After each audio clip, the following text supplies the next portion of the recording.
Marketing कैसे हमारे दिमाग में बहुत सारे परसेप्शंस बिल्ड कर रही है और कैसे मार्केटर्स हमारे दिमाग के साथ खेल रहे हैं। आपने बहुत बार सुना होगा कि गुजराती मारवाड़ी जो लोग होते हैं उनके खून में बिजनेस होता है।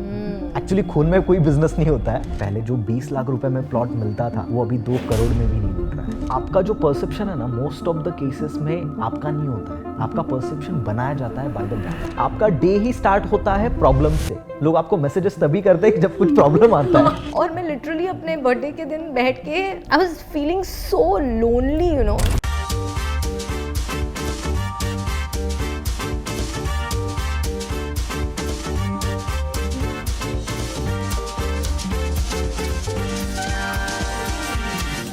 हर यंगस्टर के माइंड में ये एक बैटल चल रहा है कि क्या उन्हें जॉब करना चाहिए कि एक स्टार्टअप जो है उसे शुरू कर देना चाहिए। And this was a question that I also had a few years ago.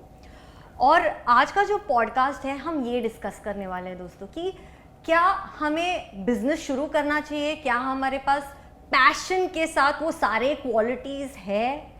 And I have someone who's absolutely amazing to answer these questions. We have Mangesh Shinde in the house, जिन्होंने 6 startup जो है शुरू किए, close किए, and from there he built a company that really empowers not only creators but also brands. So I'm very excited to have him on this podcast to answer all your questions with regards to jobs, with regards to business, with regards to how you can build a brand that leaves a legacy. So Mangesh, thank you for being here. Thank you.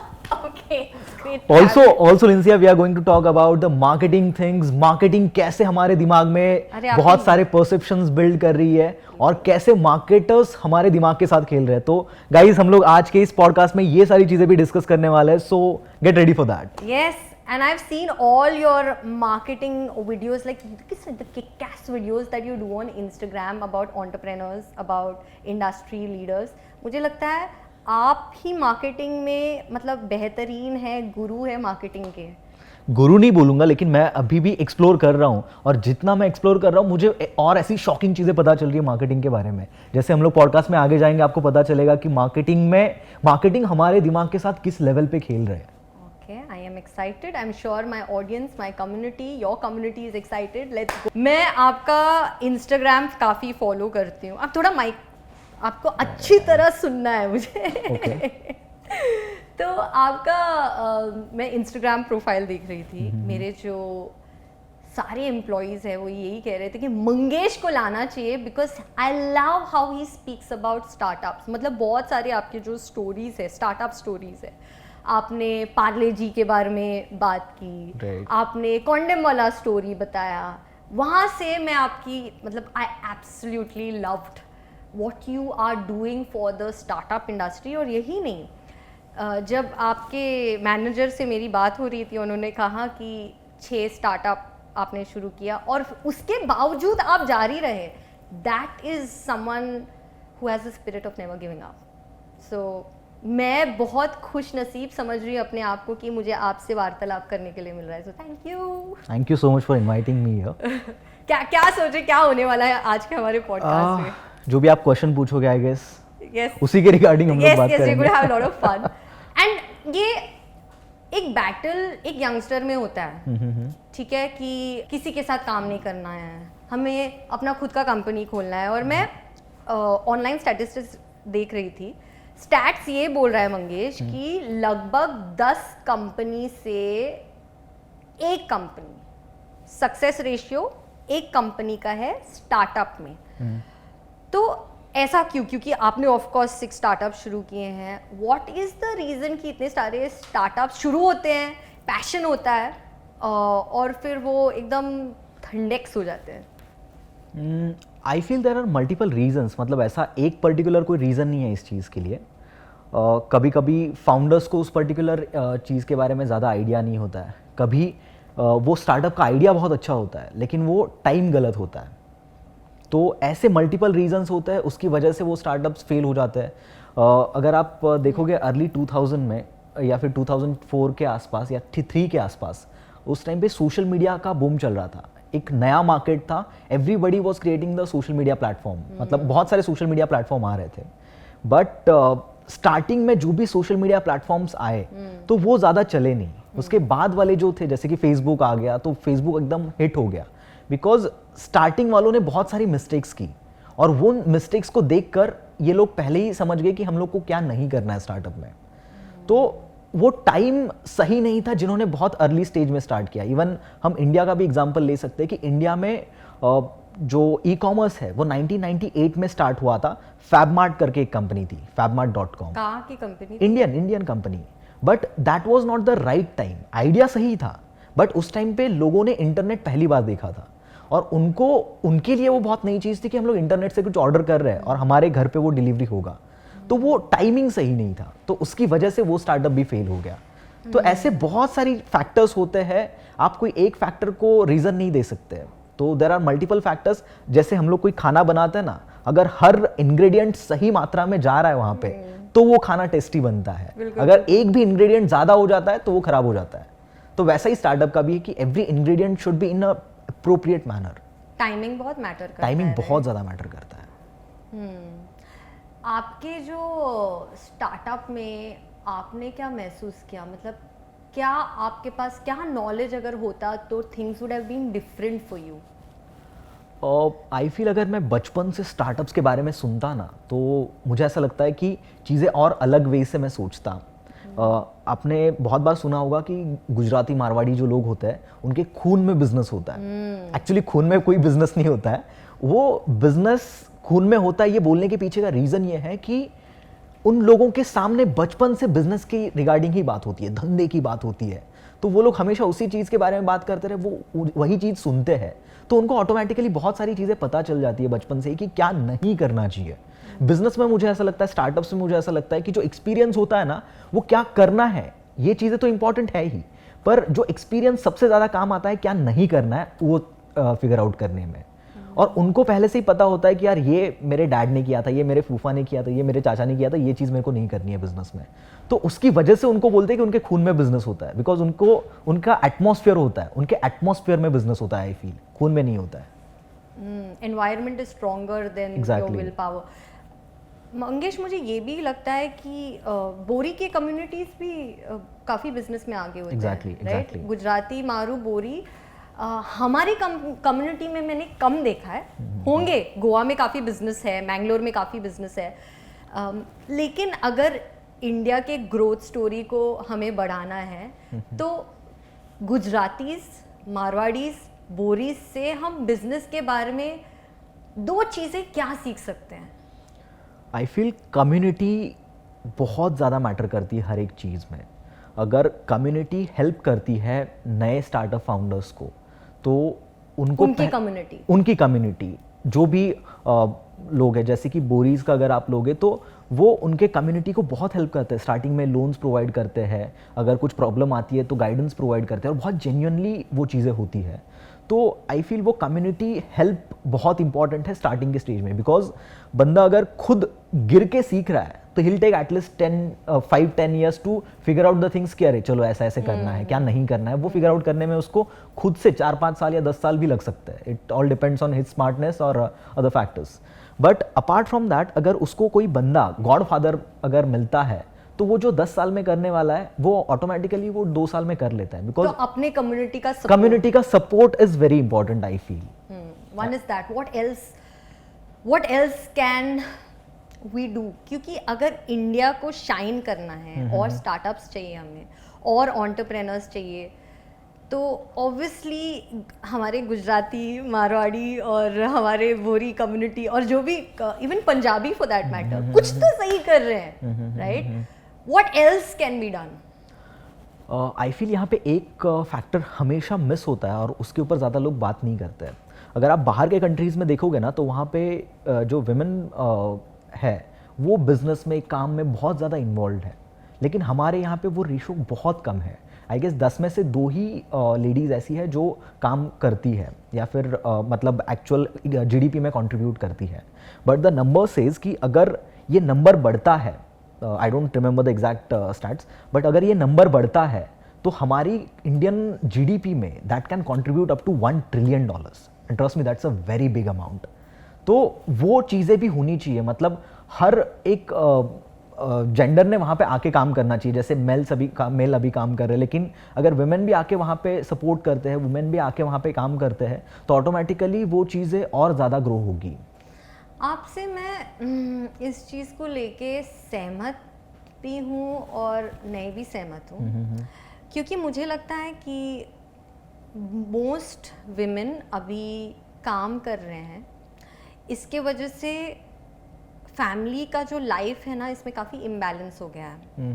क्योंकि एक जो wife जो घर संभालती है, चाहे वो wife हो या हस्बैंड हो, वो फुल टाइम CEO जॉब है, फुल टाइम जॉब है। अभी क्या हो रहा है, आदमी भी काम कर रहा है, औरत भी काम कर रही है। उसके वजह से मुझे लगता है कि, और मैंने ये सुना है, because of that mental issues बहुत हो रहे हैं, क्योंकि बच्चे जो है they don't see their parents. Help है, ग्रैंडमदर है, दादी है, नानी है, तो अलग हो जाता है। लेकिन बहुत सारे मेरी नेबर है, हाल ही में उनके जो ग्रैनी है उनसे मैं बात करती हूँ, तो उन्होंने ये कहा कि जो मेरी जो बेटी है, मुझे लगता है वो काफ़ी सेल्फिश है। मैंने कहा क्यों? लाइक अभी बच्चा हो गया, तुरंत उनको काम करना है, क्योंकि उनको ऐसे लगता है कि अगर मैं अभी काम नहीं करूँगी तो मैं पीछे रह जाऊँगी। बच्चा पूरा दिन मेरे साथ रहता है, बच्चे को लगभग सिर्फ रात को माँ मिलती है या डैड मिलते हैं, क्योंकि दोनों काम पे है, संडे भी काम कर रहे हैं। तो मुझे लगता है कहीं ना कहीं women are becoming more masculine today. जो फेमिनिन साइड है विमेन का, वो कम होते जा रहा है। और अब मैं कभी कभी सोचती हूँ कि हाँ, हमको चाहिए हमारे राइट्स, लेकिन Mangesh, this is a reason कि हम फेमिनिन हैं, this is a reason why we don't go to work, this is a reason why we expect men to take care of us. Because आज अगर मुझे एक बच्चा यहाँ पर लेना है, मतलब I want to bring the kid to earth, to this planet, और उसको एक बढ़िया इंडियन सिटीजन बनाना है, तो वो फुल टाइम जॉब है। एज अ मेल मुझे नहीं, मुझे ये लगता है। I agree with your point that like, but यहाँ पे एक दूसरा कॉन्सेप्ट भी ऐसे आता है। अगर आप 30 साल पहले, 40 साल पहले अगर पीछे जाओगे हमारे पेरेंट्स के जनरेशन में, तो वहाँ पे क्या होता था, जॉइंट फैमिलीज होती थी, और वो जॉइंट फैमिली का कल्चर है ना अभी ख़त्म हो रहा है। और ये जो प्रॉब्लम आ रहा है ना, मुझे ऐसा लगता है that is the main reason कि ये प्रॉब्लम हो रहा है। बिकॉज जॉइंट फैमिली होती थी ना, तो वहाँ पे दादा दादी होते थे, तो उनके साथ बच्चे रहते थे। पेरेंट्स अगर घर पे नहीं भी है तो इन दैट केस उनकी केयर करने के लिए कोई तो है।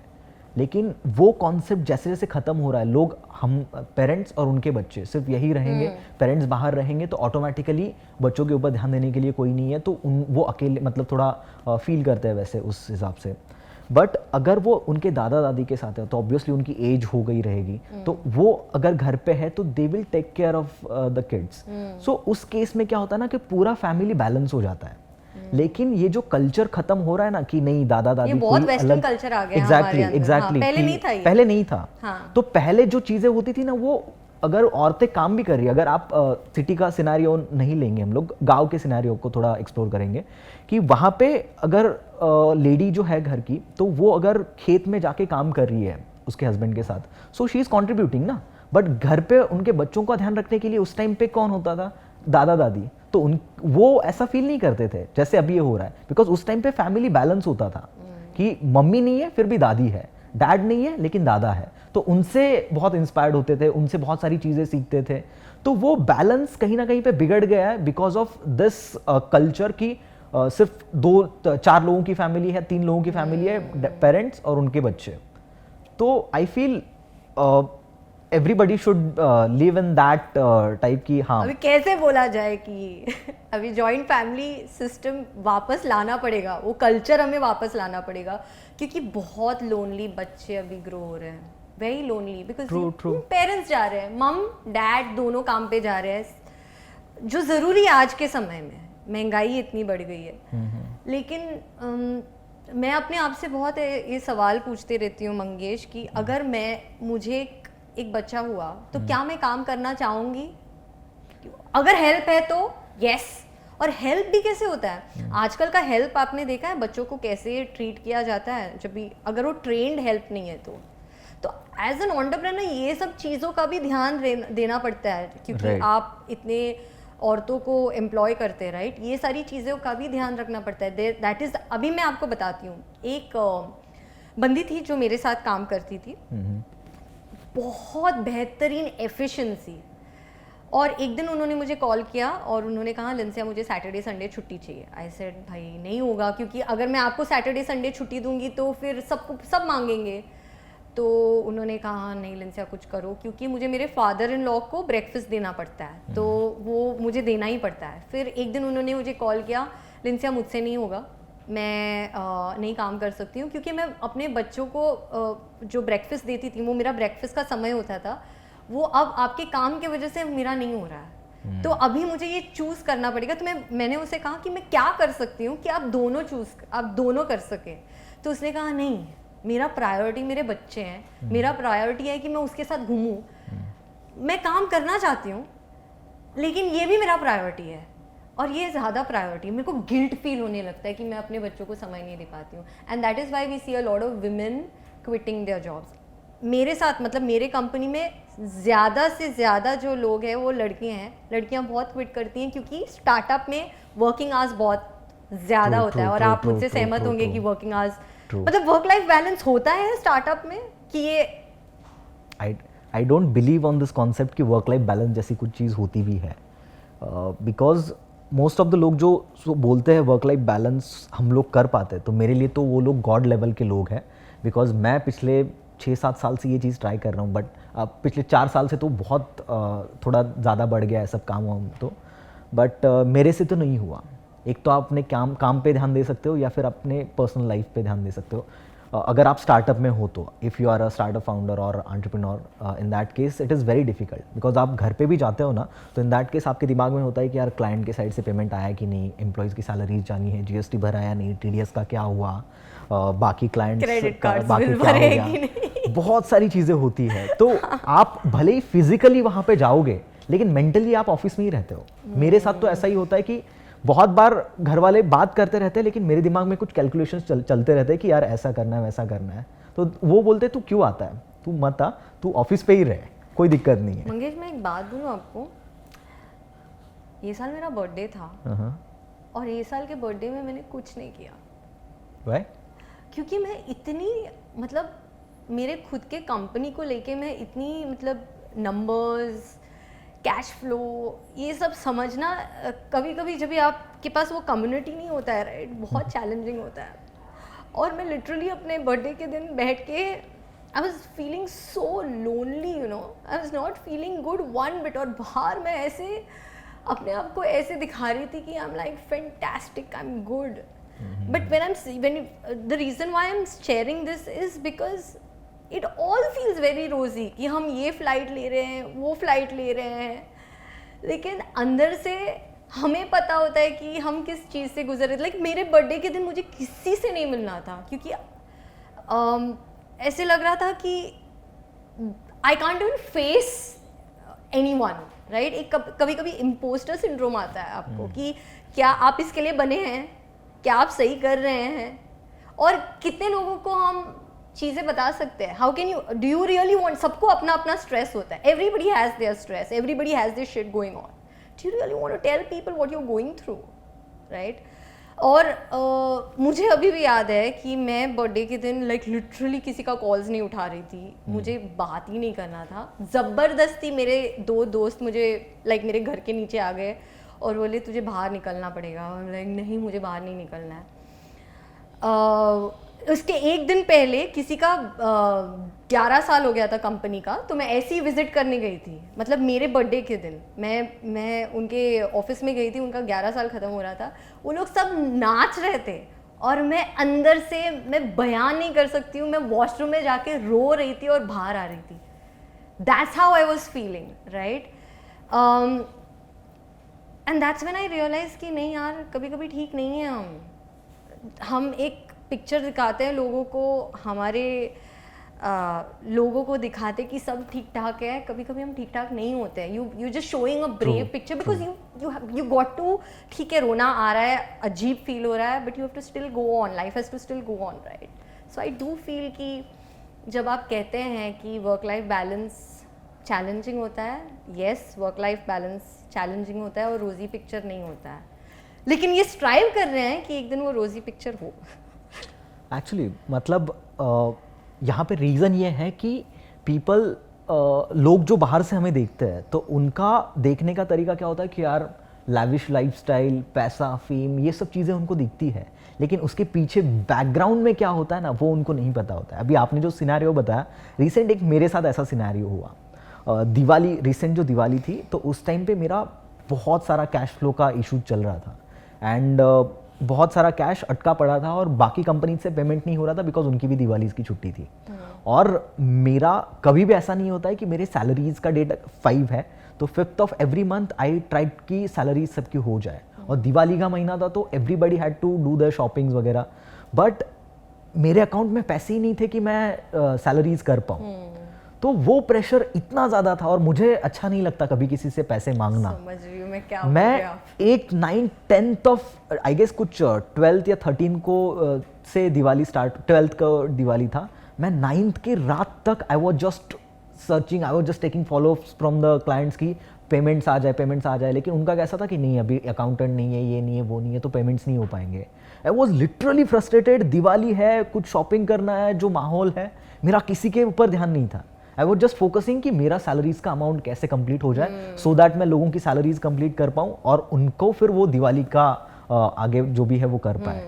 तो वो टाइम पे जो फ्रस्ट्रेशन था, वो फ्रस्ट्रेशन को मतलब that is literally on the next level. उस टाइम पे ऐसा होता है कि यार I am the one who is alone and I am the one who is alone in this journey, जो मुझे ही अकेले जाना है। क्योंकि वो दर्द कोई समझ मतलब it is your battle, right? Exactly. Like you are answerable to yourself, वो कोई समझेगा नहीं और आपको पे करना ही है। क्योंकि मैं लोगों को नहीं बोल सकता ना यार क्लाइंट से पैसा नहीं आया और एक तो फंक्शन वाला टाइम है, तो उस टाइम पे तो ऑब्वियसली मैं नहीं बोल पाऊंगा।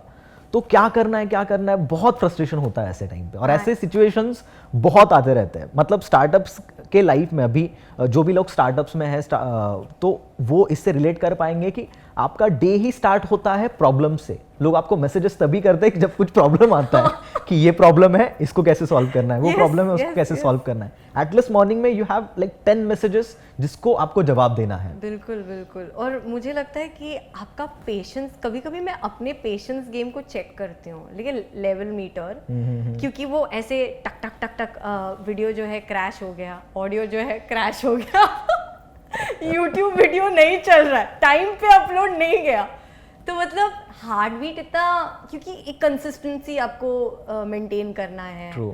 और आपको वो डिसिप्लिन मेंटेन करना है। कभी कभी मुझे ये भी याद है कि मेरे जो दोस्त हैं, क्या एक पॉडकास्ट कर महीने का, थोड़ा चिल मार लेंस यार, राइट? वो नहीं समझते कि एक पॉडकास्ट से it's not good, it doesn't work like that, right? So एक ब्रिंगिंग बैक दैट क्वेश्चन की एम्प्लॉई और एम्प्लॉयर, लोगों को लगता है कि फाउंडर होना बहुत आसान है, वेरी रोजी पिक्चर कि आप $500 मिलियन कमाएंगे, फर्स्ट क्लास जाएंगे, all of that. But reality ये है कि मैं भी आपसे इस बात को लेकर सहमत हूँ, इनिशियल स्टेज में वर्क लाइफ बैलेंस नहीं होता है। I agree with you. कोशिश करते हैं हम लोग, आई एम प्रीटी श्योर कि आप भी कोशिश कर रहे हैं, लेकिन चैलेंजिंग होता है। It's your baby. अगर मेरा एक बेस्ट फ्रेंड है न्यूजीलैंड में, उसको हाल ही में 2 बच्चे हुए, तो मैंने कहा उसे, गुज्जू 2 बच्चे का बाप हो गया तू अभी, तो कैसा चल रहा है? लाइक माँ की आँख, मुझे पूछ, this is crazy, I am going mad right now. I am like, but you wanted to become a father all your life. He is like, अरे यार लिंसी आसानी रोने लगा वो, लाइक, तो that is his baby, right? He was like, मेरी mother in law आई है, फादर इन लॉ आई, उसके मदर इन लॉ, उसके फादर इन लॉ यहाँ पर, और उनको ट्विन्स हुए हैं। तो वो मुझे बोला था, मुझे 2 ट्विन नहीं है, मुझे टोटल 6 ट्विन है, उनको भी संभालना पड़ रहा है, right? It's not easy at all with the mother in law, और दोनों इन लॉ साथ में आ गए, तो you can understand what a party session. उसका आवाज ही was like, Gujju how are you? And he is like, I am good. Complete change of voice. तो अगर मैं कंपेयर करूंगी तो उसका जो बेबी है, हमारा जो बेबी हो, it's the same emotion, it's the same passion that you have, और ना मैं किसी एंटरप्रेन्योर से बात कर रही थी इसके बारे में, और उसने मुझे ही said something so beautiful to me, is like Linsiya देख, तुझे रोना है ना तू रो, कोई रोने वाला नहीं, रो ले, ठीक है, और तेरा पैशन है ना, पैशन के साथ तू कुछ टाइम ही चला सकती है, लेकिन वो लोग सक्सेसफुल होते हैं जो जेस्टेशन के पीरियड में पैसे बर्न करने का कैपेबिलिटी होता है उनमें, and that was like an aha moment for me कि ठीक है यार, पैशन वैशन सब ठीक है, बट डिस्ट्रीब्यूशन चैनल जो है वो कितना ज़रूरी होता है, और आपको तो पता ही होगा क्योंकि you have built your business on that, right. तो sir I feel Mangesh, at the end of the day if you look at, passion is not enough, you do need the money अगर बिजनेस चलाना है तो। I feel money, passion, ये सारी चीज़ें तो होनी चाहिए, but there should be a combination of multiple things, कि अगर मतलब one should be mad at that point कि ये चीज़ करनी है तो करनी है, कोई भी सिचुएशन रहने दो, कितनी भी खराब सिचुएशन रहने दो, आई विल डू इट। तो वो चीज़ अगर होती है ना, तो कितने भी प्रॉब्लम्स आने दो, आपको प्रॉब्लम्स लगते नहीं है, क्योंकि आपके अंदर वो जब पागलपन आता है ना किसी भी चीज़ को करने के लिए, तो वो पागलपन ही मोस्ट ऑफ द चीज़ें कर लेता है। जो ऑब्सेशन के बारे में बात कर रहे हैं, बैजूस भी एक बहुत ही ऑब्सेस्ड इंसान थे, रविंद्रन बैजू, और उन्होंने जो एजुकेशन सेक्टर को रेवोल्यूशनाइज किया, बहुत ही मैं उनको बहुत मानती हूँ, काफ़ी इंस्पिरेशन है, बट हाल ही में जो उनके साथ हो रहा है, I feel bad about it also. लोग उनके वर्क कल्चर के बारे में काफ़ी बात कर रहे हैं, और एज अ स्टार्टअप हम बहुत कुछ सीख सकते हैं उनके सफ़र से, कि हमें क्या करना चाहिए, क्या नहीं करना चाहिए, इजंट इट? 100%। आपको क्या लगता है, what can we learn as a startup from the Baiju story? I feel first of all तो आपके प्रोडक्ट को बहुत स्ट्रॉन्ग बनाओ, देन उसको एक्सपांड करने के बारे में सोचो। अगर आपका कोर बहुत स्ट्रॉन्ग है, इन दैट केस आप स्केल करोगे ना तो दिक्कत नहीं आएगी। सेकंड, आप पैसा एक ना एक रुपया आप जहाँ भी स्पेंड कर रहे हो वो बहुत वाइजली स्पेंड करो। मैटर नहीं करता कि आपके बैंक अकाउंट में कितने पैसे पड़े, फिर भी अगर वहाँ पे 10 रुपये भी एक्स्ट्रा जा रहे हैं in the startup, you should care for that. आपके दिमाग में वो रहना चाहिए, नहीं यहाँ पे वो एक दिन का 10 रुपये आप देख रहे हो, महीने का वो कितना होता है, साल का कितना होता है। तो whatever you are saving in your startup, वो भी एक पैसा है कि जो आपको मिल रहा है। तो आई फील ये चीज़ है। बायजूस के केस में अगर और एक चीज़ बात करनी है तो मुझे ऐसा लगता है ना कि मतलब जितना मैंने बायजूस को स्टडी किया है, तो उनका एक गलती क्या हुआ, जो अकाउंट्स में उन्होंने गलती किया कि अगर मैं कोई कोर्स बेच रहा हूँ तो मैं 4 साल का कोर्स बेच रहा हूँ, फॉर एग्जांपल 6th स्टैंडर्ड का, 7th स्टैंडर्ड का, 8th स्टैंडर्ड का, 9th स्टैंडर्ड का, तो 4 साल का मैंने कोर्स बेच दिया, तो उन्होंने मुझे 1 लाख रुपए दिए 4 साल के लिए, ठीक है। लेकिन ये मेरा 1 साल का बिजनेस या प्रॉफिट नहीं है, ये मेरे को 4 साल उनको सर्विस देनी है, उसके बाद मेरे पास ये पैसा आने वाला है, ठीक है। बट उन्होंने वो एक ही बुक्स में लिख दिया कि मेरा इस साल का ये 1 लाख रुपए बिजनेस हो गया, बट एक्चुअल में वो बिजनेस 4 साल के सर्विस के लिए था।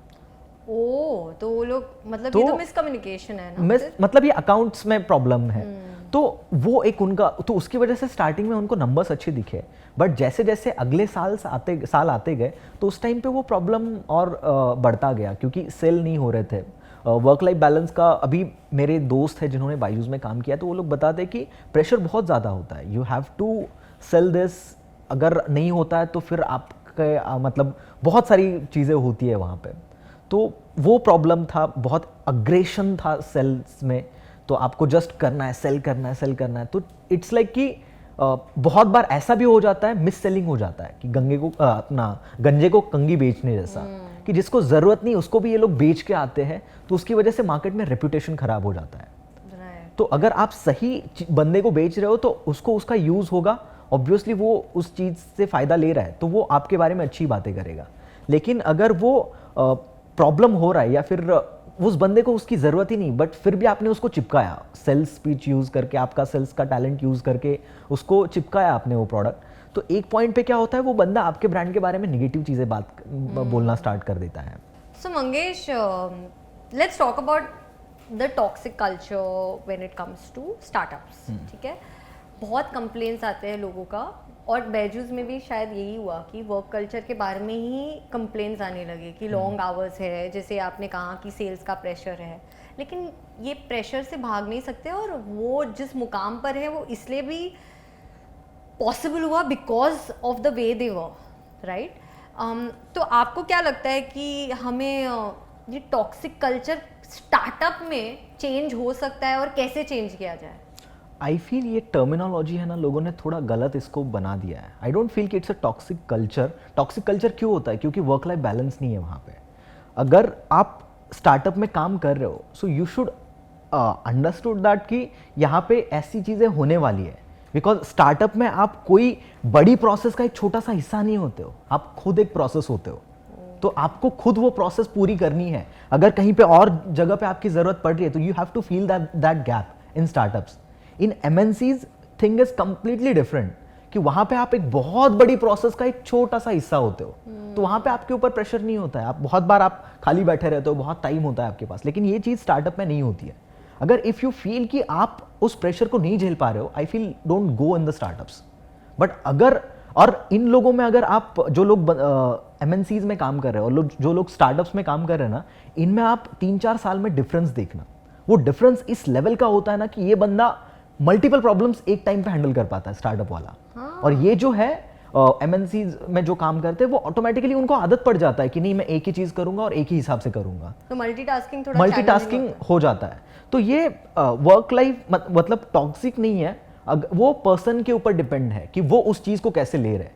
Because early stage in of your career, if you are getting chance to learn multiple things, की कंपनीज कैसे चलती है, स्टार्टअप्स कैसे चलते हैं, so in that case it is good for you ना, if you are doing the startups in your coming future. So ये आपके लिए एक प्रिपरेशन है. तो take it as a preparation. आप वहाँ पे काम कर रहे हो, तो आप वहाँ पे फ्री में काम नहीं कर रहे हो. आप वहाँ से सैलरीज तो मिल रही, that is the different thing. But आपको वहाँ से जो एक्सपीरियंस मिल रहा है, वो एक्सपीरियंस आपको बना रहा है, आपके पर्सनालिटी को बना रहा है. वो चीज़ आप मिस कर रहे हो. 10x ग्रोथ हो रहा है. 10x ग्रोथ हो रहा है. आप यहाँ पे इजी लाइफ अगर आपको चाहिए, तो MNCs में जाओ. That is the best thing. Because MNCs में कैसा होता है कि वहाँ पे आप बहुत चिल में काम करते हो. ऐसा नहीं होता है कि हर MNCs में वो होती है चीज़ें, लेकिन वहाँ पे वर्क कल्चर बहुत अलग होता है. 10 o'clock log in, 6 o'clock exactly log out. But यहाँ पे आपको कभी कभी होता है. अभी मेरे स्टार्टअप में भी कभी कभी लोगों को 7:30-8 बजे आना पड़ता है, रात को 10-11-12 बजे जाते हैं. बट एवरी डे ये नहीं होता है ना. कुछ जगह पे अगर काम आ रहा है तो आना पड़ता है, नहीं हो रहा है. और ऐसा नहीं है कि आप भाग रहे हो, CEO या फिर फाउंडर्स नहीं भाग रहे हैं. फाउंडर्स भी भागते हैं, तभी एम्प्लॉयज भागते हैं, तभी टीम मेंबर्स भागते हैं. अगर फाउंडर नहीं भाग रहा है और एम्प्लॉय खुद भाग रहा है, ऐसा होगा ही नहीं कभी. बिकॉज जितना फाउंडर का मोटिवेशन है उस स्टार्टअप को लेके, जितना फाउंडर का एंथुजियाज्म है, उतना ही उनके एम्प्लॉयज में होता है. नहीं, इंटरेस्टिंग. लेकिन सबको फाउंडर या स्टार्टअप खोलने की कोई ज़रूरत नहीं है. मुझे लगता है कि एम्प्लॉई भी जो कमाता है, जो कंट्रीब्यूशन देता है, बहुत इंपॉर्टेंट है, और उसमें भी ग्रोथ है.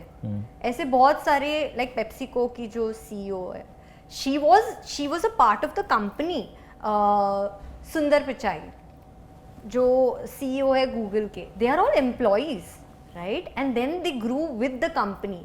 तो ये एम्प्लॉयज को एक तरीके से, मैं कहूँगी, I don't know whether it's the right word, exact word ये है कि उनको तुच्छ तरीके से देखते हैं sometimes. Oh you know, he is just an employee, you no.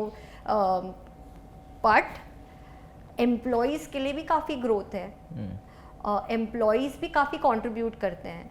तो मुझे लगता है कि ये जो बबल है ना, कि सबको स्टार्टअप शुरू करना चाहिए, सबको एम्प्लॉयर बनना चाहिए, ना कि एम्प्लॉई.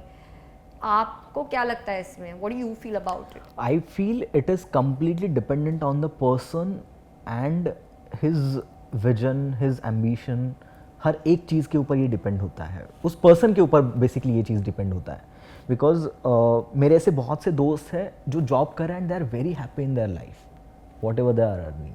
कुछ ऐसे हैं जिनको स्टार्टअप करना है लेकिन वो कर नहीं रहे.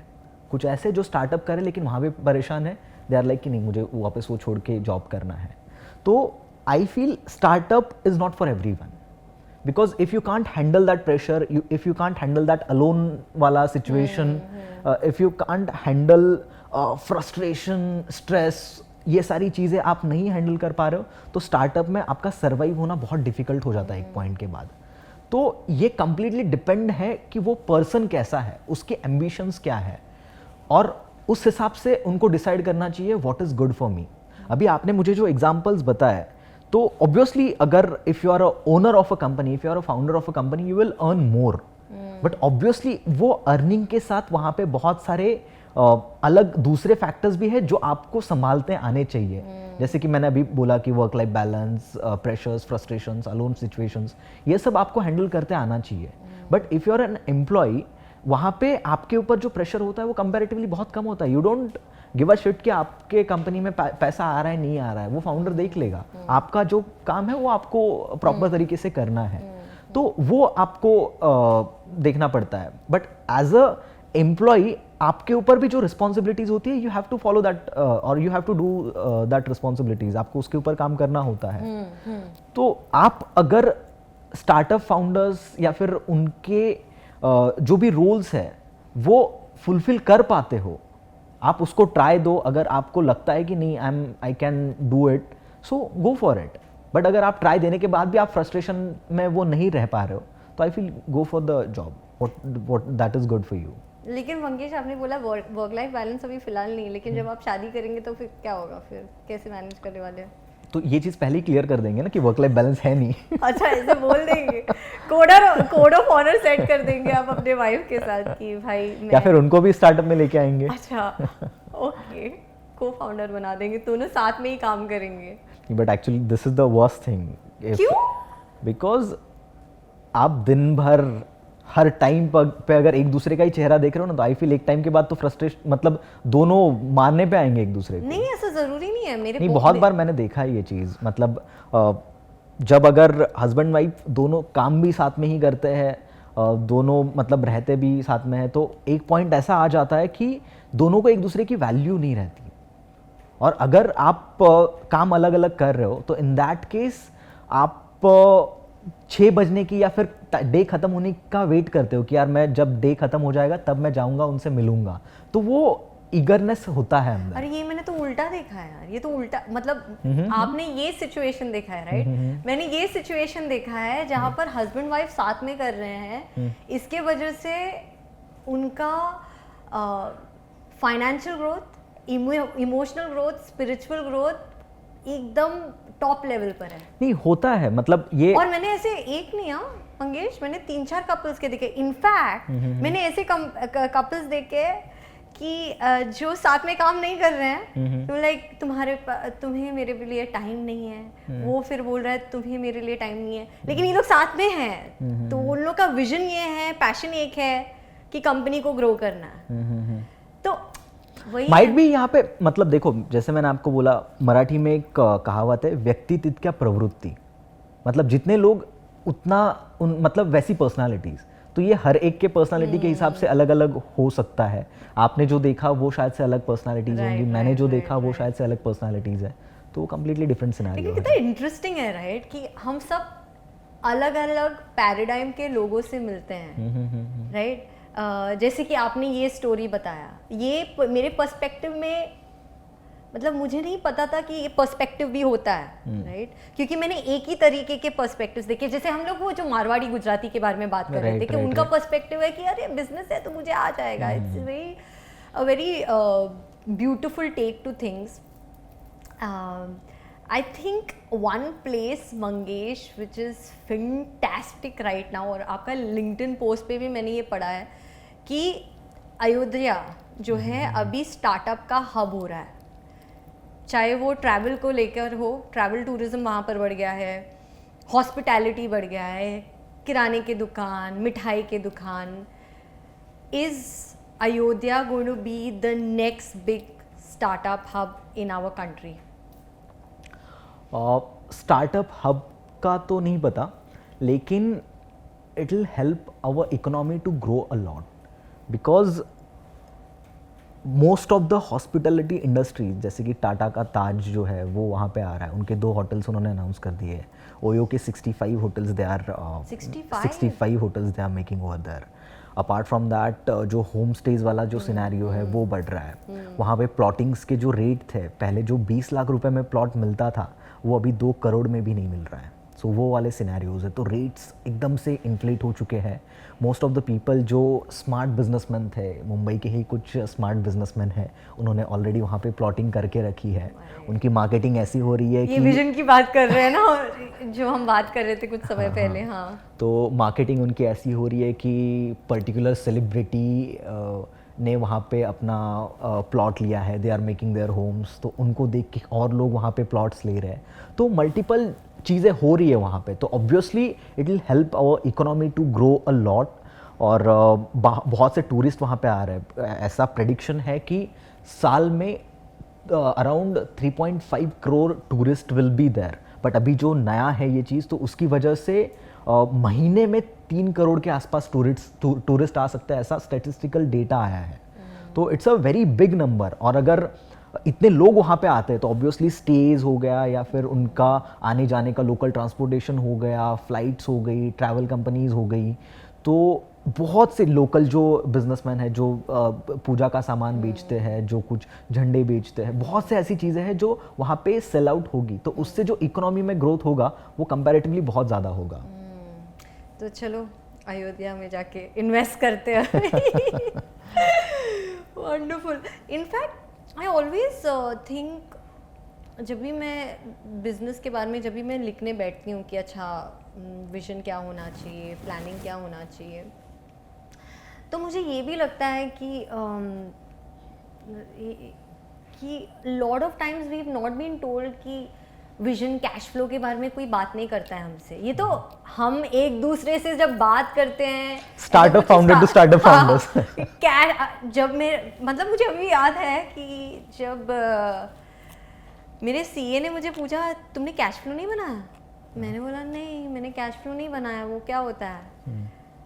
तब शौक लगा मुझे कि अच्छा ये भी चीज़ होता है, कैश फ्लो बनाना पड़ता है हर महीने। मतलब डेट लड़कों के साथ नहीं होता, डेट अपने अकाउंट्स के साथ होता है, डेट अपने फाइनेंसेस के साथ होता है। That is the real date you are actually doing as an entrepreneur. और यहाँ पे बहुत बुरा लगता है जब हमें पता चलता है कि यार ये बिजनेस में होता है लेकिन मुझे नहीं पता है। हाँ, ये टर्म्स होता है।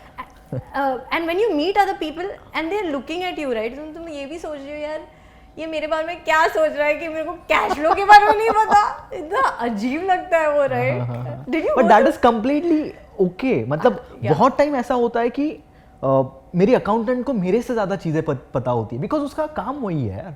यू कांट एक्सपेक्ट कि आपको हर एक चीज़ आनी चाहिए। You should be mastering one thing. बाकी आपको आता है या फिर मतलब के लिए जितना चाहिए उतना पता है, दैट इज फाइन। राइट। आपको हर चीज़ पता होगी तो you will be at god level कि वो मोस्ट ऑफ द केसेस में वो एक्सपीरियंस ही आएगा। गॉड लेवल पहुंचेंगे हम 100%। जब वो उतना टाइम वहाँ पे देंगे तो ऑब्वियसली या आई थिंक मुझे ऐसे लगता है ना कि eight the end of the day I have tried to do this, कि have confidence on myself, not get overconfident, and I try a level like I do my level best to do that। क्योंकि मैंने मेरे industry में देखा है बहुत सारे artist जो है बहुत ओवर कॉन्फिडेंट हो जाते हैं और उनके क्राफ्ट के ऊपर काम नहीं करते हैं। True, right. तो ये मैंने पिछले 5-6 साल में अपने आप से कहा ठीक है, confidence great with anything, be it as an artist, brand, या फिर as a person who owns a company, entrepreneur, कि ठीक है कॉन्फिडेंस ग्रेट, बट इंश्योर कि आप ग्राउंडेड रहे। Like and I have kept people around me to give me that reality check कि Linsiya you shit, sometimes you're shit and please accept that, right. बहुत ज़रूरी होता है कि ऐसे दोस्त हमारे अगल बगल में रहे। ई कॉमर्स के बारे में बात करते हैं। अमेज़ॉन, फ्लिपकार्ट कब प्रॉफिट करेंगे ये? Linsiya, there is a interview of Paytm founder Vijay Shekhar Sharma, I guess, या उनका ही है।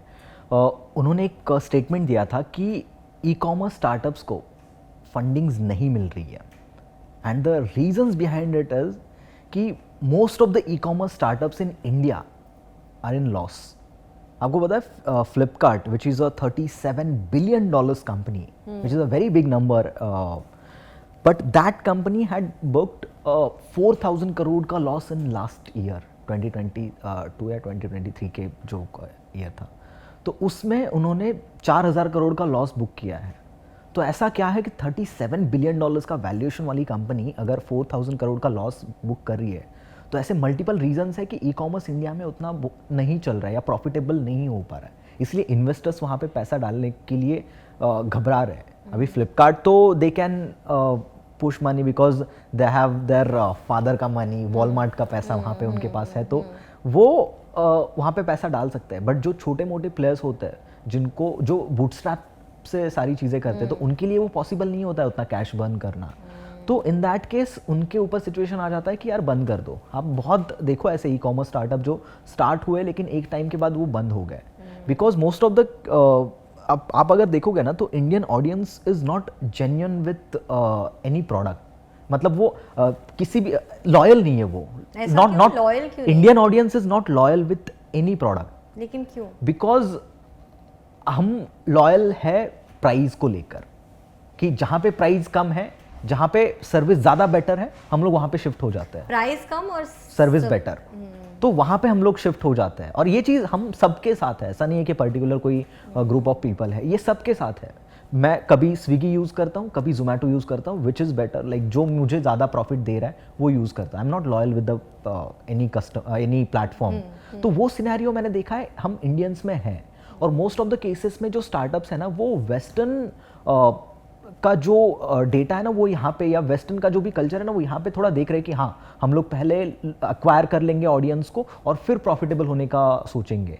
लेकिन वो उसी वजह से फेल हो रहा है कि यार हमारा ऑडियंस तभी तक स्टार्टअप्स को एंटरटेन करता है जब तक वो ऑफर्स दे रहे हैं, बहुत सारा कैश बर्न करके इनको चीज़ें प्रोवाइड कर रहे हैं। बट जब ये ख़त्म हो जाता है, जब उनको वो कैश बर्न कम कर देते हैं और एक्चुअल प्रॉफिट में आने का ट्राई करते हैं, तो लोग दूसरा कोई प्लेटफॉर्म अल्टरनेटिव ढूंढते हैं उस चीज़ के लिए। इंडियन बिकॉज अगर आप फ्लिपकार्ट का भी देखोगे ना तो उनका जो बिग बिलियन डेज का सेल होता है, आप आईफोन का अगर बात करोगे तो जो आईफोन फॉर एग्जांपल आपको 70,000 में मिल रहा है, तो फ्लिपकार्ट पे उस टाइम पे जब सेल होता है तो वो आपको 51-52,000 में मिल जाता है।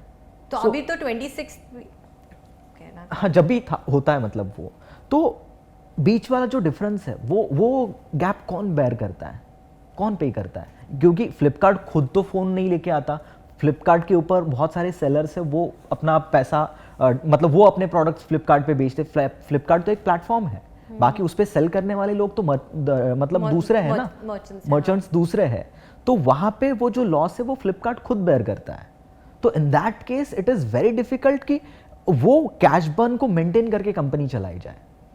तो इसीलिए वो कैश गेम पर ही खेल रहे हैं ना सर, वैल्यूएशन गेम पे ही खेल रहे हैं और उनका फ्यूचर अप्रोच भी बहुत अलग है। आई एम नॉट सेइंग कि ये कंपनीज कभी प्रॉफिटेबल नहीं होंगी, ऐसा तो नहीं है, because they are investing into multiple ventures. अभी फेसबुक अपना फ्लिपकार्ट के पास मल्टीपल कंपनीज है, जैसे कि फ़ोन पे उनका था लेकिन अभी उन्होंने ये कर लिया है, सेपरेट हो गए। मिंत्रा उनका है, ऐसे बहुत सारे उनके प्रोडक्ट्स हैं, उनके बहुत सारी कंपनीज है जहाँ पे उन्होंने इन्वेस्ट कर लिया है और कुछ कंपनीज तो उन्होंने डायरेक्टली एक्वायर कर ली है। तो what they are doing, they are just grabbing the attention और trust of people so that वो फ्यूचर में प्रॉफिटेबल हो सके, इसलिए वो अभी कैश बर्न कर रहे हैं। तो कैश बर्न मतलब इसके पीछे का उनका फ्यूचर का स्ट्रैटेजी ऐसा है कि मेरे पास अभी डिस्ट्रीब्यूशन नेटवर्क तो बहुत अच्छा आ गया है, मैं अभी इंडिया के कोने कोने तक पहुंच सकता हूं। तो what I will do, I will make my own products, जहां पे उनके पास डेटा है। मतलब ये किसी पर्टिकुलर प्लेटफॉर्म की मैं बात नहीं कर रहा हूं, मेरे पास डेटा है कि फॉर एग्जांपल ये कप जो है वो बहुत ज़्यादा सेल होता है, तो इस कप में क्या प्लस पॉइंट्स है या फिर कौन से ऐसे स्पेशल टाइप का ये कप है जो ये सेल हो रहा है, तो उस हिसाब से मैं खुद कप मैन्युफैक्चर करूंगा और खुद कप मैन्युफैक्चर करूंगा और उसको नंबर 1 पे दिखाऊंगा, टॉप पे दिखाऊंगा, तो ऑब्वियसली लोग मेरा कप खरीदेंगे। तो वो अगर कप मैं बना रहा हूं तो ऑब्वियसली मेरा जो प्रॉफिट है वो ज़्यादा होगा। तो यहाँ पे this could be their strategy. ऐसी बहुत सारी स्ट्रैटेजीज उनकी हो सकती है, वो खुद के प्रोडक्ट्स लेके आ सकते हैं, कुछ ऐसे एड रेवेन्यू से वो पैसे कमाते हैं। आपको पता है फ्लिपकार्ट का लास्ट ईयर का जो एड रेवेन्यू है वो अराउंड 3,000 करोड़ है, जो वो उनके ऊपर जो मर्चेंट्स उनके प्रोडक्ट्स लिस्ट करते हैं, वो प्रोडक्ट्स ऊपर दिखाने के लिए या फिर एड में दिखाने के लिए सर्च के बाद वो टॉप पे दिखाने के लिए मर्चेंट्स फ्लिपकार्ट को पैसे देते हैं, तो वहाँ से भी उनका रेवेन्यू आता है। तो वैसे multiple streams of income they can generate और उससे वो प्रॉफिट में आ सकते हैं एक टाइम के बाद।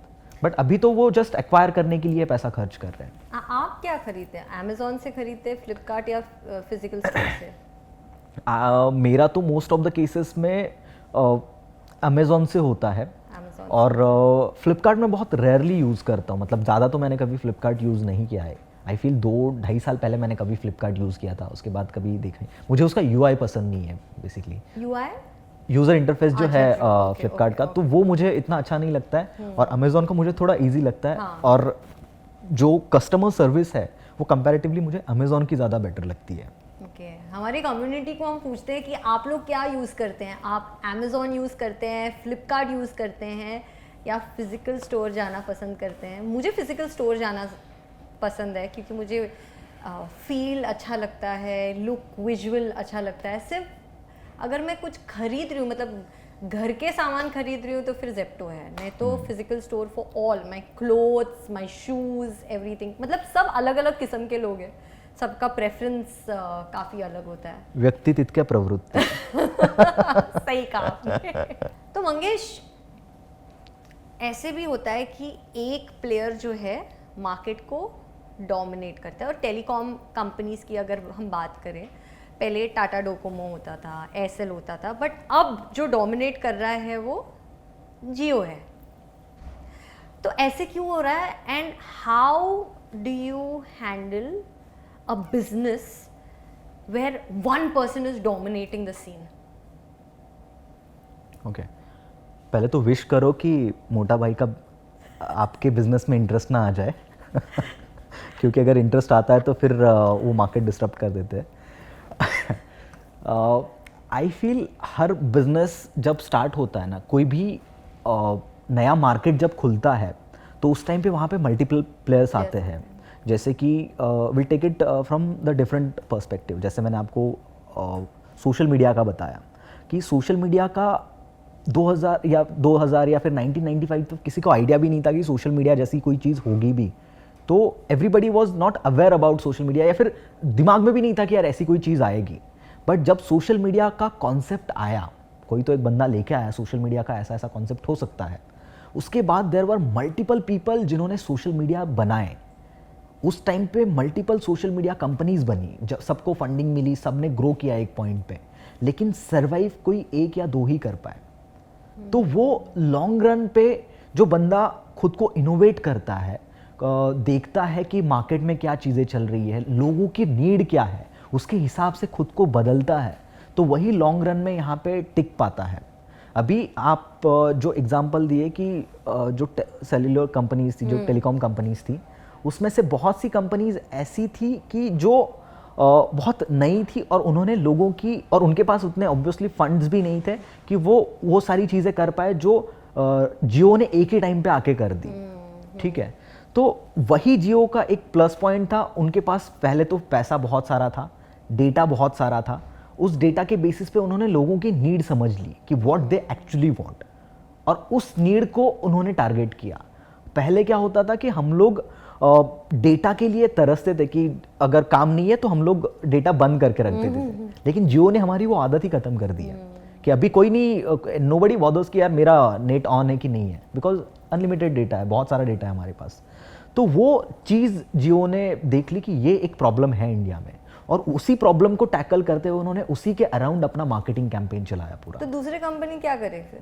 दूसरी कंपनीज मतलब जिनके पास पैसे नहीं है, वो तो ऑब्वियसली मार्केट से बाहर हो गए ना। आपको अभी कौन सी कंपनी दिखती है जो उस टाइम पे यूनिनॉर करके एक कंपनी आती थी, एयरसेल कंपनी करके एक कंपनी आती थी, और भी बहुत सारी टेलीकॉम कंपनीज थी। मैं आपसे सहमत हूँ, लेकिन ऐसे लगता है अभी जैसे कि मेकअप ब्रांड्स की बात करें, जब सेलिब्रिटीज़ मैदान में उतरते हैं, राइट, के ब्यूटी की बात करें, या फिर जो भी सेलिब्रिटीज़ आ जाते हैं मार्केट में, तो उनके साथ जियो के साथ compete करना चैलेंजिंग होता है, क्योंकि उनके पास वो पैसे होते हैं। तो तब एंटरप्रेन्योर्स क्या कर सकते हैं? When you actually fighting money power? Actually वहाँ पे आप एक तो आपके प्रोडक्ट में कोई तो एक यूएसपी लेके आ सकते हो जो कि इजीली कॉपी ना किया जा सके। बिकॉज अगर आप देखोगे कि सेलिब्रिटीज जैसे के ब्यूटी का हो गया या फिर ये जो काइली जेनर वगैरह हाँ, इनके जो हाँ। बिजनेसेस हैं, तो what they have the very big distribution system. और डिस्ट्रीब्यूशन सिस्टम होना is one of the most important thing. आप कोई भी चीज़ बना दो, उसको आप अपने ऑडियंस को बता दो, उसमें से जो भी लोग इंटरेस्टेड है वो चीज़ खरीद लेंगे, या फिर जिनका आपके ऊपर ट्रस्ट है वो लोग खरीद लेंगे। तो यहाँ पे आपका प्रोडक्ट का अगर क्वालिटी अच्छा है तो इन दैट केस वो रिकरिंग रेवेन्यू आता रहेगा। तो इनके लिए भी एक चैलेंज है कि प्रोडक्ट ऐसा बनाए कि जो लोगों को लत लगा दे, जो लोगों के लिए रिकरिंग बाइंग कराए उनसे। तो ऐसा अगर प्रोडक्ट बनता है तो ही सेलिब्रिटीज भी सक्सेसफुल होते हैं। अगर वो ऐसा प्रोडक्ट बना रहे हैं जो प्रोडक्ट में दम नहीं है, जो बस सेल आउट हो रहा है सेलिब्रिटीज के क्रेडिबिलिटी के ऊपर, तो in that case that they can't make a long term business. वो एक शॉर्ट टर्म में हो जाएगा, उनका स्टार्टिंग से सेल आ जाएगा, बट उसके बाद वो रिकरिंग बिजनेस रिकरिंग रेवेन्यू से बनता है, फर्स्ट टाइम रेवेन्यू से नहीं। तो वो रिकरिंग रेवेन्यू तभी बनेगा जब उस प्रोडक्ट में दम होगा। और अगर कोई नया बंदा भी आ रहा है मार्केट में, तो I feel they don't have to worry about this big businesses जिनके पास बहुत सारा पैसा है या फिर डिस्ट्रीब्यूशन है। आप अपने प्रोडक्ट को इतना बेटर बनाओ कि लोग उनको छोड़ के आपका प्रोडक्ट चूज करें, बिकॉज आपके प्रोडक्ट में रिकरिंग परचेस करने के लिए कोई तो रीजन है, कोई तो ऐसी वैल्यू है जो उनको दिख रही है आपके प्रोडक्ट में, जो आपके प्रोडक्ट को बाकी प्रोडक्ट से डिफरेंशिएट करता है।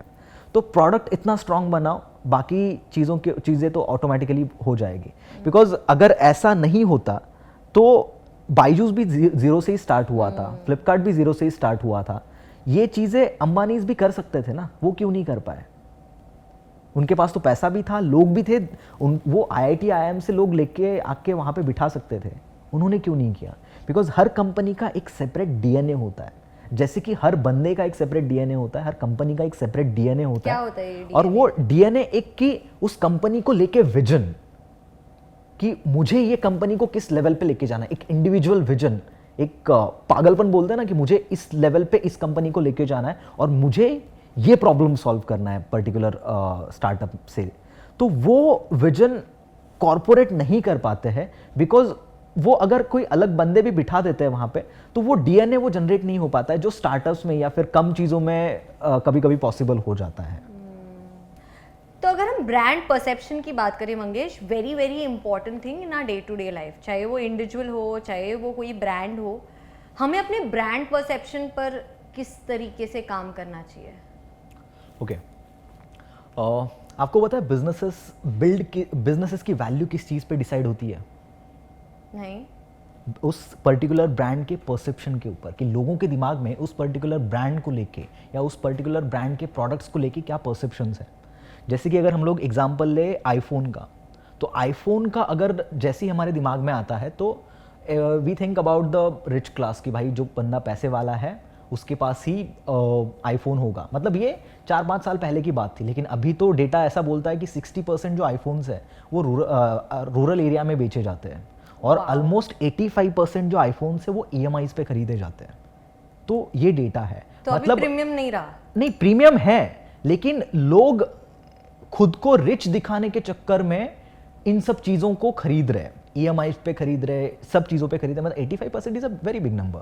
तो वो क्यों खरीद रहे हैं? क्योंकि वो they want to associate themselves to that particular group of people who are rich, but they are not actually rich. तो वो शोकेस का गेम है, और ये आईफोन ने क्रिएट किया है कि अगर आपके पास आईफोन है तो आप रिच हो। ये आईफोन ने ऑलरेडी परसेप्शन क्रिएट कर दिया है। I don't want to go into the details of कि क्वालिटी कैसा है फोन का, कैमरा क्वालिटी क्या है। आप सैमसंग में बिलीव करते हैं कि आईफोन में बिलीव करते हैं? See, so basically there are two things.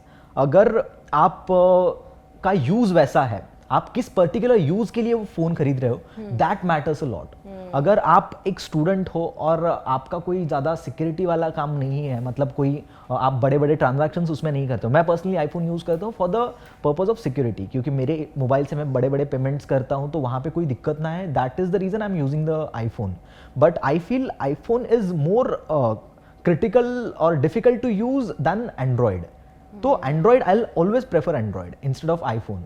But most of the लोग जो खरीदते हैं वो परसेप्शन के हिसाब से खरीदते हैं कि मुझे अमीर दिखना है, उस पर्पज से खरीदते हैं. I will give you one more example before you बिल्कुल, टॉक. आपको पता है ड्यूक जो ब्रांड है, that is one of the best machine, best bike I have ever seen. मतलब एक बाइक कैटेगरी में तो वो एक Duke is one of the best bike. But उसका जो परसेप्शन है वो लोगों के दिमाग में क्यों खराब हो गया? उसका रीजन ये है कि ड्यूक जैसे इंडिया में आया, उस कैटेगरी में, उस प्राइस रेंज में, that was one of the best machine available. और वो मतलब कंपैरेटिवली चीप होने की वजह से उसको बहुत सारे लोगों ने खरीद लिया. और ऐसे लोगों के पास वो बाइक गया जिसकी वजह से सोशल मीडिया पे वगैरह वो चीज़ें दिखने लगी और वो उन लोगों के साथ वो ब्रांड एसोसिएट होने लगा. और इसी रीज़न की वजह से उसका वैल्यू कम होता गया कि अरे नहीं, ये particular group of people Duke use करते हैं, तो उसकी वजह से उसका ब्रांड वैल्यू खत्म हो गया. और यही एक रीज़न है कि जो बड़े बड़े और लग्जूरियस ब्रांड्स हैं लाइक रोल्स रॉयस वगैरह, ये ब्रांड्स खुद को एसोसिएट नहीं करना चाहते ऐसे लोगों से जिनसे उनका ब्रांड वैल्यू कम हो. इसलिए वो बैकग्राउंड चेक करते हैं पूरे उस बंदे का, सब समझते हैं और फिर ही उसको गाड़ी देते हैं रोल्स रॉयस का. तो वो scenario most of the cases में होता है और ब्रांड उनके परसेप्शन को लेके बहुत ही मतलब स्ट्रिक्ट होते हैं कि नहीं, हमारा परसेप्शन ऐसा है तो ऐसा ही रहना चाहिए. और अगर वो परसेप्शन हिलता है तो ऑटोमेटिकली उस ब्रांड वैल्यू को भी उसका अफेक्ट होता है. तो क्या आप ये कह रहे हैं कि आईफोन का ब्रांड वैल्यू जो है वो कम हो गया है पिछले कुछ सालों में? क्या ये हम ऑडियंस से, मैं एक्चुअली ऑडियंस से पूछना चाहती हूँ कि आपको क्या लगता है कि आईफोन का जो ब्रांड वैल्यू है पिछले कुछ सालों में ये कम हो गया है? सबके पास आईफोन आ गया है, परसेप्शन वैल्यू जो है वो चेंज हो गया है. What do you think about this? I feel कि हाँ, पहले से तो कम हो गया है, that is for sure. Because 10 में से अभी 3-4 लोग तो ऐसे हैं कि जिनके पास हम लोग आईफोन देखते हैं. तो वो नंबर बढ़ रहा है जैसे जैसे, मतलब इट इज़ लाइक ना कि जब कोई चीज़ हमारे पास होती है तो हमें उसकी वैल्यू नहीं होती, और जब वो चीज़ हमारे पास नहीं होती तब हमें उसकी वैल्यू होती है. तो आईफोन का भी ऐसा ही है कि जब वो नहीं था तो उस टाइम पे उसका बहुत ऐसा क्रेज़ लगता था कि यार आईफोन होना चाहिए, ये होना चाहिए. लेकिन जब वो चीज़ आती है तो ऑटोमेटिकली वो थोड़ा उसका जो वैल्यू है वो हमारे दिमाग में या माइंड में कम हो जाता है. और अभी हम लोग हर जगह पे आईफोन देख रहे हैं और हम लोग ऐसे लोगों के पास भी आईफोन देख रहे हैं कि हमें पता है उसने ईएमआई पे खरीदा हुआ है या फिर उसका ग्राउंड रियलिटी क्या है. तो इसीलिए वो इतना भी क्रेजी नहीं लगता है, बहुत केसेस में नहीं लगता है. बट हाँ, अभी भी आईफोन का जो क्रेज है वो कम हुआ है ऐसा नहीं बोलूंगा मैं, लेकिन कहीं ना कहीं पे वो थोड़ा हैम्पर हुआ जरूर है. तो आपको क्या लगता है कि आईफोन का जो वैल्यू है क्या वो कम हो गया है या अभी भी आप आईफोन खरीदेंगे? To write in the comments. मुझे ये फीडबैक मिला है मेरे सीए से कि लिंसिया सर्विस इंडस्ट्री ही क्यों चुन रही है, प्रोडक्ट इंडस्ट्री क्यों नहीं चुन रही है?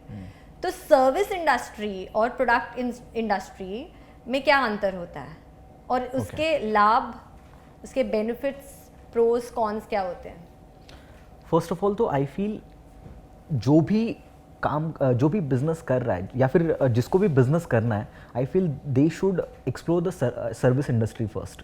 बिकॉज सर्विस इंडस्ट्री में आपको पता चलता है कि क्लाइंट को सर्विस कैसे देनी है, कैसे मतलब सारी चीज़ें होती है, कैसे उनसे बिजनेस लेके आना है, कैसे मतलब उसके अराउंड बहुत सारी चीज़ें होती है. और सर्विस इंडस्ट्री का कुछ एग्जांपल्स? या मैं आपको बताता हूँ.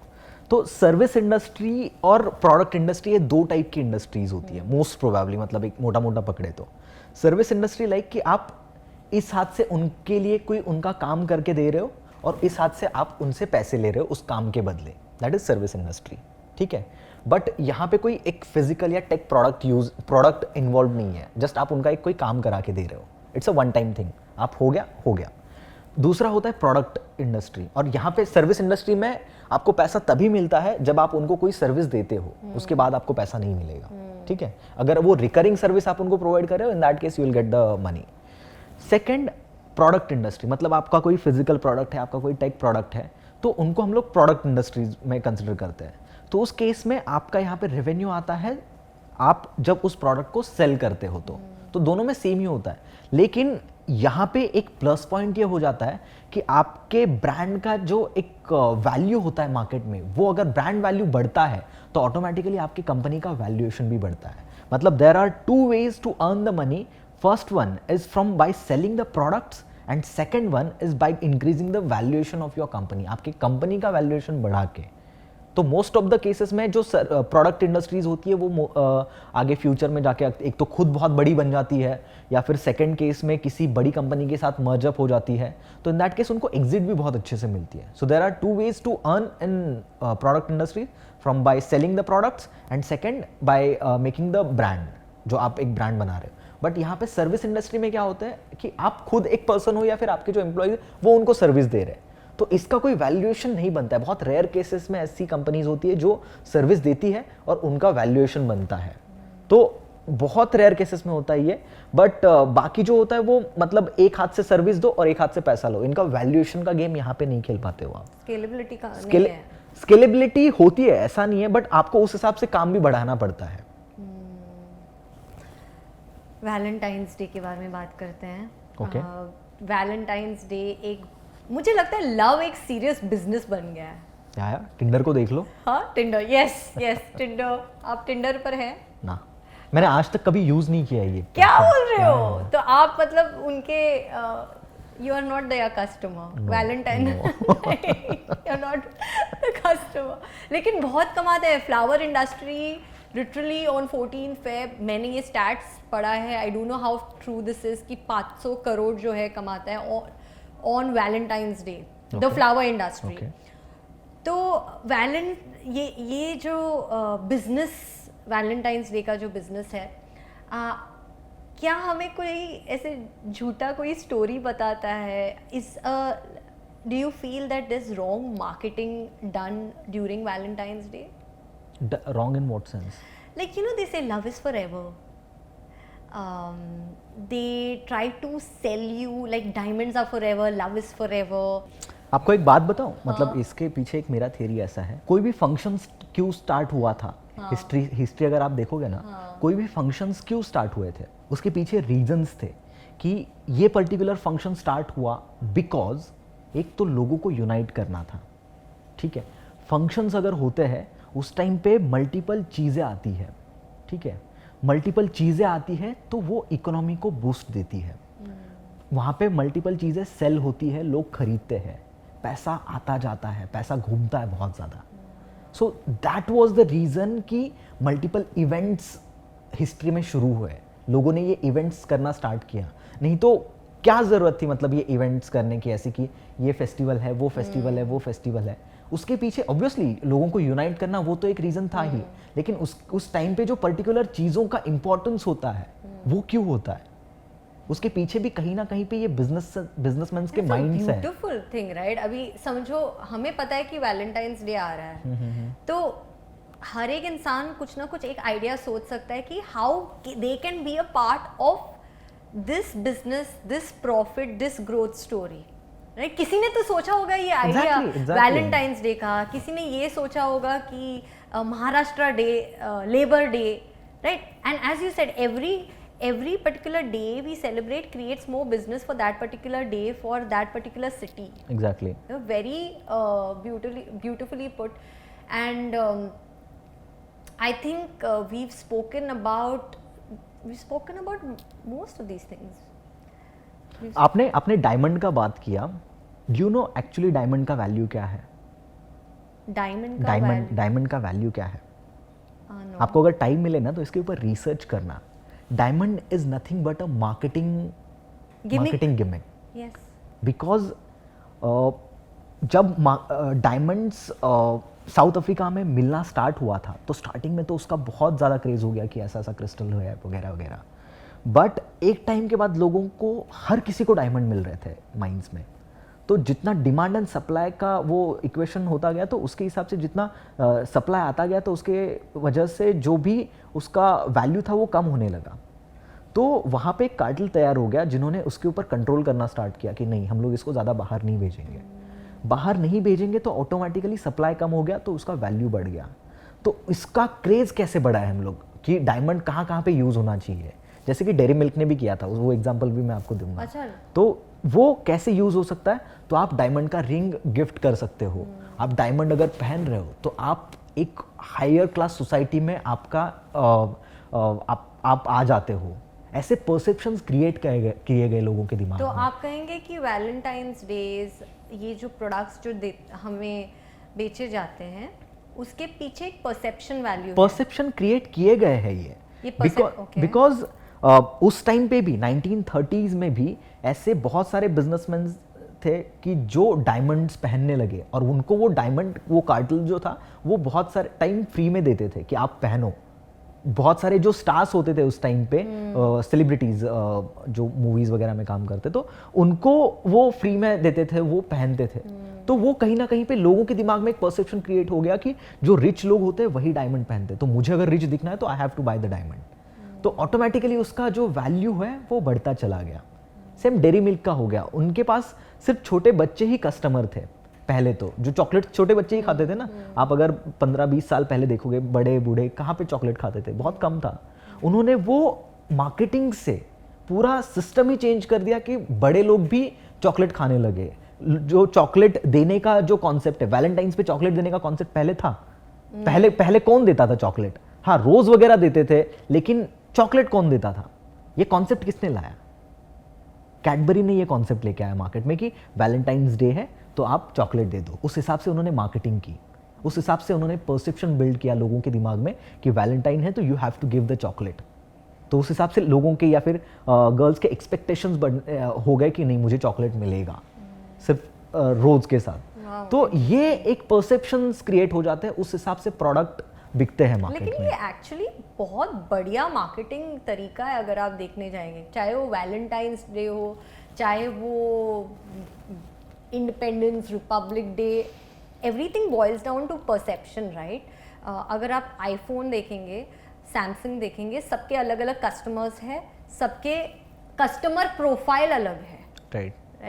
और मुझे लगता है कि सिर्फ ब्रांड ही नहीं, हर इंडिविजुअल को अपने परसेप्शन पर ध्यान देना चाहिए।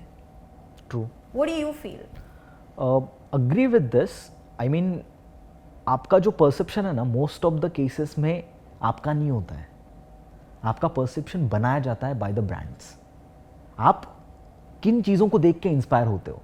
मूवी में आलिया ने ये टाइप का कान में कुछ पहना था तो चलो मैं ये खरीदती हूँ। तो ये बिजनेसमैन का दिमाग है कि लोग इन्फ्लुएंस किस चीज़ से सबसे ज़्यादा होते हैं, उस चीज़ में अपना प्रोडक्ट घुसा दो, ऑटोमेटिकली उसकी सेल्स बढ़ेगी। तो ये आप, हम लोगों को लगता है कि ये मेरा लाइक है, मेरा डिसलाइक है, ये चीज़ मुझे पसंद है। हाँ। नहीं, ये आपको पसंद करवाई जा रही है बाय द बिजनेसमैन और बाय द मार्केटर्स। इसके ऊपर और एलैबोरेट कीजिए। जैसे कि फैशन, क्लोथिंग में आते हैं हम लोग। 90s में या 80s में आप देखोगे तो उस टाइम पे बेल बॉटम बहुत चलता था। क्यों चलता था? अमिताभ बच्चन बेल बॉटम पहनता था, ठीक है। बहुत सारी ऐसी कंपनीज थी जो बेल बॉटम पैंट्स बना रही थी, ठीक है। लेकिन कंपनीज वो पैंट क्यों बना रही थी? कंपनीज पहले वो चीज़ें प्रमोट करती है, मार्केटर्स पहले तो वो चीज़ें प्रमोट करते हैं through the most influential persons. तो उनके साइड से अगर वो प्रमोट हो जाता है तो लोग उनको कॉपी करने का ट्राई करते हैं, और कॉपी करने का ट्राई करते हैं तो ऑटोमेटिकली वो उस चीज़ की डिमांड मार्केट में क्रिएट कर देते हैं, और उस डिमांड को सप्लाई करने के लिए ऑलरेडी बिजनेसेस बैठे होते हैं जिन्होंने ये पूरा गेम खेला होता है। सो पहले एक इन्फ्लुएंशियल पर्सन के थ्रू इसकी डिमांड क्रिएट की जाती है। डिमांड क्रिएट करने के बाद वो अपने सप्लाई के साथ मार्केट में उतरते हैं। तो हम ये जो सोचते हैं कि परसेप्शन हम क्रिएट कर रहे हैं, ये आपको कराया जा रहा है। लेकिन इंडिविजुअल की बात करें, ब्रांड को बाजू में रखते हैं, ठीक है, इंडिविजुअल की बात करें, हम सबका एक परसेप्शन वैल्यू है और हम सबको अपने एक परसेप्शन पर काम करना चाहिए, चाहे वो एम्प्लॉय हो, चाहे वो हाउसवाइफ हो, कोई भी हो, बच्चा हो, everybody has a certain perception about themselves, right, और what they are projecting to society. तो हम अपने परसेप्शन गेम को कैसे बेहतरीन बनाएं ताकि हम अपने गोल्स के क्लोजर आ सकें? आई फील परसेप्शन बनता है आपके एक्सपीरियंसेस से, because experience is like your processor. आपका प्रोसेसर बेटर कब होगा? जब वहाँ पे बहुत सारा डेटा फीड ऑलरेडी हुआ है, और वो डेटा डिसाइड करता है कि ये चीज़ सही है, ये चीज़ नहीं सही है। तो वो आपका प्रोसेसर अगर सही है, वो आपका एक्सपीरियंस अगर सही है, तो ऑटोमेटिकली आपका परसेप्शन भी उस हिसाब से बनता है। I also feel you have to try different things. ये चीज़ वो चीज़ करने से आपको पता चलता है कि ठीक है, मुझे ये अच्छा लग रहा है, ये मुझे अच्छा नहीं लग रहा है। तो इसके हिसाब से फिर आपको लगता एग्जैक्टली है I feel everyone should explore a lot in their life, because अगर आप देखोगे ना, मतलब ये कहावत भी थी कि मछली को अगर आप उसके पेड़ पर चढ़ने की कैपेबिलिटी से अगर जज करते रह जाओगे तो वो मछली भी मतलब पूरी जिंदगी वही सोचती रहेगी कि वो मतलब निकम्मी है, वो कुछ नहीं कर सकती, हाँ। बट उसका एक्सपर्टीज अलग चीज में है। तो सेम वे कि हर बंदा कोई अलग चीज में एक्सपर्ट है, जैसे कि अभी मयंक भाई है, वो कोई अलग चीज में एक्सपर्ट है, आप कोई अलग चीज में एक्सपर्ट हो, मैं किसी अलग चीज में एक्सपर्ट हूँ, मैं आपकी जगह नहीं ले पाऊंगा, आप मेरी जगह नहीं ले पाओगे। तो ये तब पता चलता है जब हम चीजें एक्सप्लोर करते हैं। जब तक हम लोग चीजें एक्सप्लोर ही नहीं करेंगे, हम लोग को क्या पता ना कि मेरे लिए क्या सही है, और what is that one thing that I can do better than the rest. तो वो चीजें समझने के लिए, वो चीज पता करने के लिए I feel you should explore. वाह, fantastic, thank you so much Mangesh. Thank you. बहुत बढ़िया सेशन था आपके साथ इस पॉडकास्ट पर। आपको कैसा लगा? It was very good. मैं बहुत ऐसा रोक रहा था खुद को, नहीं अभी यहाँ पे नहीं बोलना है, तू रुक। ऐसा ओके। मेरा ऐसा डेटा उमड़ के आ जाता है कि नहीं, बात करना है। आप काफी नंबर्स में बिलीव करते हाँ, हैं? नंबर्स में बहुत ज्यादा बिलीव है मेरा। ऐसे कहा जाता है कि हर इंसान जो है अलग अलग टाइप के होते हैं। कोई किनेस्थेटिक होता है जो फील वाला होता है, कोई विजुअल होता है, कोई डिजिटल होता है, ऑडियो डिजिटल, मतलब वो पूरे नंबर्स के बारे में सोचता है। And he is a sound person, is called audio digital. तो मुझे ऐसे लग रहा है कि आप ऑडियो डिजिटल है। इस कॉन्सेप्ट के बारे में तो मुझे पता नहीं है। ये NLP का कॉन्सेप्ट है। ओके। तो आपको ज़रूर चेक करना चाहिए, because it really helps me to gauge people. अच्छा, ये किस तरीके के इंसान है। बट जैसे भी इंसान है, बहुत अच्छा लगा आपसे बात करके। आई एम श्योर मेरे कम्युनिटी मेंबर्स को भी काफ़ी कुछ सीखने मिला about doing a job, about entrepreneurship. Rosy picture नहीं है, and you have to really sit with yourself. You have to meet mentors like Mangesh and ask them questions. पूछिए, अपने आप से पूछिए कि आपको सही में बिजनेस में जाना है। मेंटोर्स बहुत ज़रूरी होते हैं मुझे लगता है, और इस जर्नी में थोड़ा अकेलापन होता है, but if you have the right mentors, you have the right people, you have the right questions, तो I think one more thing I want to mention here, mentors in every area। जैसे कि मैंने बोला, हर एक बंदा हर एक field में master नहीं हो सकता। तो इसके लिए आपको एक स्पिरिचुअल मेंटर भी चाहिए, एक आप जिस फील्ड में हो उसके लिए भी एक मेंटर चाहिए, एक दोस्त ऐसा चाहिए जो आपका मेंटर हो, जो आपको जानता है हर एक चीज में। तो ऐसे 3 मेंटर्स तो आपके पास होने चाहिए I feel. In fact last week मैं अपने एक मेंटोर से बात कर रही थी, और उसने मुझे एक बहुत ब्यूटीफुल चीज़ कही। उसने कहा, लिंसिया तुझे ना सही मेंटोर से सही क्वेश्चन पूछना चाहिए। तो जो इंडस्ट्री एक्सपर्ट नहीं है उससे वो सवाल मत पूछ तेरे इंडस्ट्री का। तेरा इंडस्ट्री का सवाल तो अपने इंडस्ट्री एक्सपर्ट से पूछ, ना कि किसी और से। एग्जैक्टली। वो even though he is at a certain level, लेकिन वो इंडस्ट्री एक्सपर्ट नहीं है। गलती तुम्हारी है कि तुम गलत मेंटोर से क्वेश्चंस पूछती हो। और इसलिए आप जो भी, अगर आप हेल्थ में अच्छा बनना चाहते हो तो एक हेल्थ कोच के पास जाइए, एक हेल्थ मेंटोर के पास जाइए। अगर आप स्टार्टअप की दुनिया को और जानना चाहते हैं तो ask someone who started a startup for 3 years 4 years। Podcast की दुनिया में अगर आप कदम रखना चाहते हैं तो of course I am still learning, work in progress, but you can ask me questions, I will see अगर मैं जितना हो सके हेल्प कर सकती हूँ। But thank you so much, this was the Linsiya Rosario show. And आप कुछ बोलना चाहेंगे अपने कम्युनिटी मेंबर्स को? आई फील एक्सप्लोर करते रहो, जितना आप एक्सप्लोर करोगे उतना बेटर बनते जाओगे। और जैसे आपने पॉडकास्ट के लिए एक विजन रखा है कि आज हम लोग जो कर रहे हैं कल उससे बेटर करेंगे, तो ये अप्रोच आई फील हर एक के लाइफ में पर्सनालिटी को, हमारी ग्रोथ को लेकर भी होना चाहिए कि आज मैं जिस लेवल पे हूँ उससे बेटर मैं एटलीस्ट 1% उससे बेटर मैं कल होऊंगा। तो ये अप्रोच फॉलो करो, दैट्स इट। एंड इनफैक्ट मैं कहूँगी कि अगर आपको अपना माइंडसेट जो है, ग्रोथ माइंडसेट चाहिए, आपको स्टार्टअप के बारे में सीखना है, आपको अगर इंडस्ट्रीज़ के बारे में सीखना है, अलग अलग इंडस्ट्रीज़ के बारे में, then you have to follow him. आपको बताना है कि आपका इंस्टाग्राम हैंडल, यूट्यूब हैंडल? या द विल पावर स्टार आप इंस्टाग्राम पे सर्च कर सकते हो, वो मेरा इंस्टाग्राम हैंडल है and you can follow me there. Yes, I will also put it on the description, तो आप इन्हें follow कर सकते हैं. Thank you so much. Stay curious and we will continue our journey to explore and find more brilliant people like Mangesh. Thank you so much. Thank you, Lindsay. Thank you. Thank you guys. See you.